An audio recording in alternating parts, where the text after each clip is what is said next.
Hello, thank you for being here with me today. My name is Amber Usin-Davey, and this is Health Spaces. Today we're going to spend some time with an element that has come up frequently this week in my practice with clients. And maybe it's because it's summertime, but flowers have been resonating. A lot of people love to take photos of flowers, love the metaphors of flowers, love the colors of flowers, the scents of flowers, the connection with them. You imagine just a field full of wildflowers and how gorgeous and calming that can be. And everybody kind of seems to have a particular flower that they're drawn to, that feels symbolic of them or symbolic of a relationship or a quality that they like. So as we were doing our work with flowers and leaning into that and using it as a metaphor for them in their work, the beautiful way that flowers model boundaries for us really resonated with me. And as I was even just searching with Google of the way that boundaries are expressed by flowers, it is remarkable to me time and time again how the answers we seek are really right before us in nature. So for those of you who like flowers, this piece is for you. As I go through the ways that flowers assertively set boundaries, you might see, could I give myself permission to do the same? Or, that's what I'm trying to do.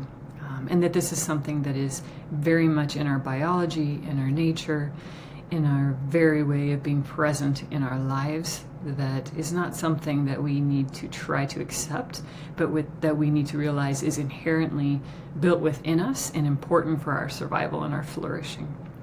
So here's some flower powers.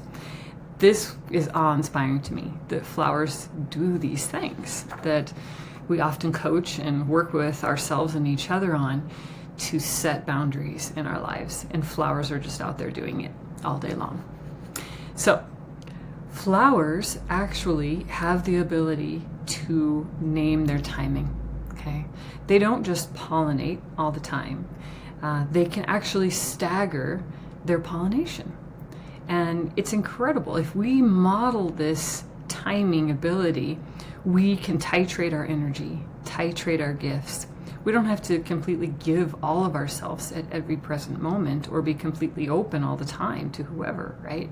We can pace ourselves. Okay? We can literally set boundaries around our availability. And there's many ways we can do this, and there's different areas of our lives that we struggle with this more than others. We might particularly attune to when can I be more open in situations or environments where I am receiving as much as I am giving, or maybe even more. And when do I need to be really mindful of times when I'm giving more than I'm receiving, when it's less of a reciprocal type relationship, but yet is important and something that we're willing to do. You know, you think of a bee that comes and lands on the flower.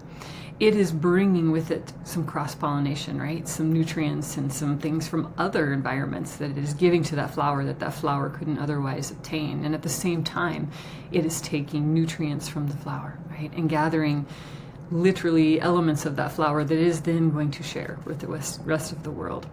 So it is very much a dynamic process of giving and receiving. Right? Flowers can control their nectar and pollen availability. This goes along with it similarly, not just the timing, but the amount of what they give in those interactions. So this gives us personal autonomy, and we can decide how much of me am I willing to give right now in this moment. And of course, this requires some mindful reflection, some ability to attune and know where we're at, where our own bioenergy is in at that moment. But if we really are going sometimes for quality over quantity, we have to know that we have that right and we have that ability. Flowers do this. Flowers have morphological features. Okay, they can evolve their shape to be most conducive for what is going on at the present moment or the time.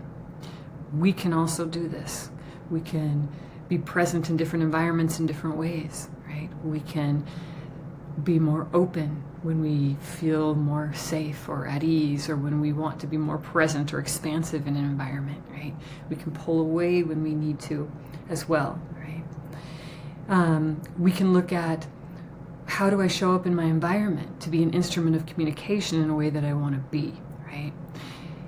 That causes that needs us, again, to inherently step back and be aware of how am I presenting myself, what is called for now in this environment. I can connect with the ergonomic extensions of myself that I need to help my body.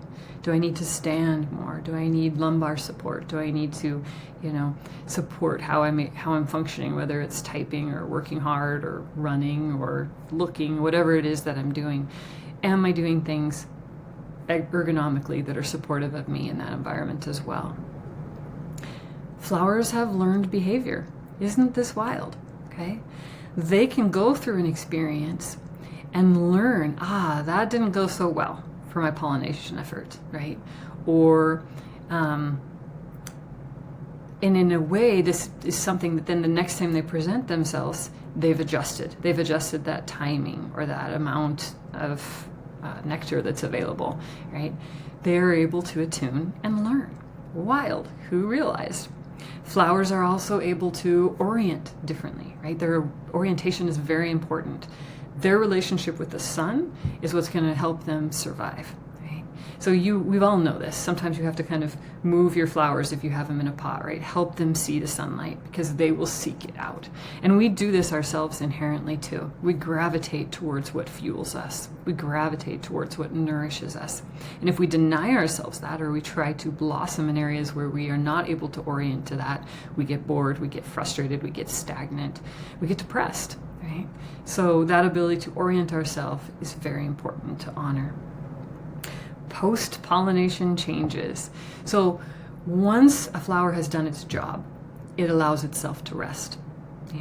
Some flowers literally close up at night to sort of symbolize, I am nesting, I am in recovery time. After pollination, they may set off less of a smell that pulls in those pollinators to them. They're saying, okay, I've done my job. I'm going to step back. I'm going to rest and relax. Do we do any of this in our life? Do we allow that? After we've done a hard work or after we've put in our time, do we recalibrate? Do we have some decompression time built in to help ourselves reorient, to help ourselves shift and change with what's going on? These are just a few of the ways that flowers literally manage their lives, manage the flow of how they present in the world that allows them to express their colors and their vitality in the way that we appreciate. Right? But we don't realize that there is these tremendous processes, tremendous boundary setting that's going on to make that possible. Of all of these features that I've shared, are there some that stand out to you that perhaps you struggle with? Or some that are maybe your more natural, innate ways of being that you can lean into to support your growth and development? How might using some of these flower powers for you in your own life help you show up in a more congruent fashion, a more assertive fashion, a more vibrant fashion, so that those around you and you yourself can appreciate your gifts, your light? So thanks for going with me for a little while, exploring some flowers and leaning into that. As always, so many of our answers and so much awe is right out there in nature. Until next time, be well.